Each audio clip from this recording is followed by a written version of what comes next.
Trump is not really flinching on this, and according to him, yes, another shutdown is not unlikely. Maybe we could comment on that, and also the capture of El Chapo. Will this now bring the drug barons also on a warning as far as drug trafficking is concerned, that the writing is on the wall? Debarl, Ronald Reagan gave his passionate speech, which is a landmark, and I recommend for everybody to listen. And the speech talked about the American, the beautiful, America, the land that is unique than any other country in the world. America, a representation of the world. And he talked about that's what makes American unique and great.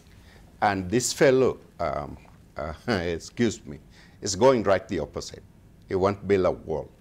And the point is, the scientists are telling him you don't need to build a wall. Their electronic gadgets, their latest technology, which can make sure that that wall, that border is secure. But you are not going to stop El Chapo from exporting as much drug into the United States as the consumer is ready to take it. And that promoted El Chapo, and that's why he created one of the largest military, as big as Mexico. And so is he really going to stay in jail, or is he going to find his way back to Mexico or somewhere else? Right, it seems El Chapo learned the tricks from Pablo Escobar. He's perfected it now. I think for many Kenyans, they're probably going to realize actually this program they used to watch on Netflix and other programs, that is actually real. You know? Yeah, no, these are criminals. It's a big industry, and it has ruined many people's lives in many ways. I think on the wall, global immigration policy has really lost direction, particularly in North America and in the United States of America, and also Europe.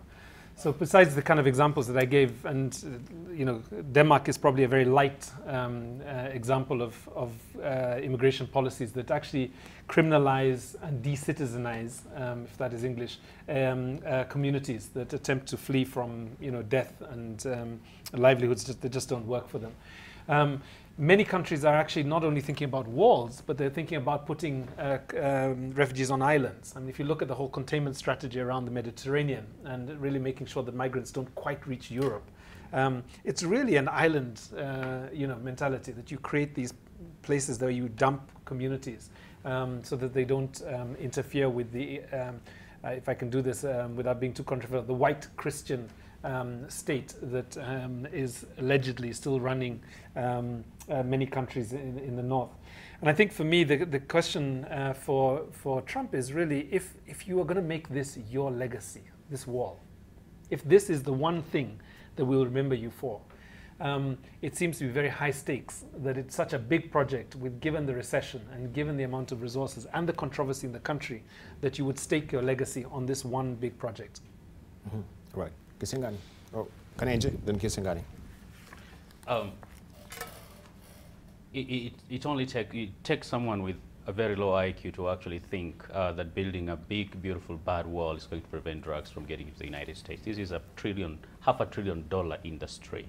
There is a lot of demand within the United States, and something is to be done about that.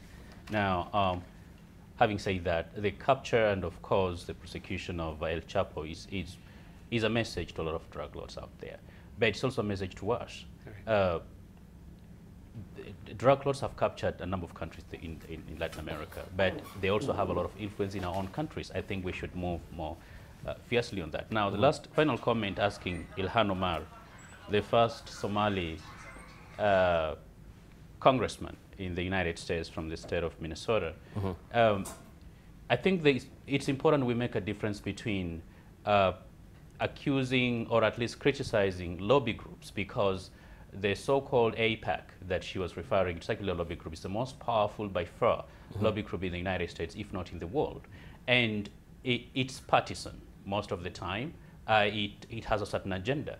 And one thing that we're very comfortable generally in the United States is anytime you criticize either the leadership of Israel or any group that pretends to support Israel, you are branded an anti-Semite. I think that thing should stop, because politicians are not all the Jewish people. Their interests not always align with the citizens of Israel, for instance. Neither does the Jewish lobby group in the United States, or AIPAC, because not every Jewish person, and I lived with lots of them, supports AIPAC.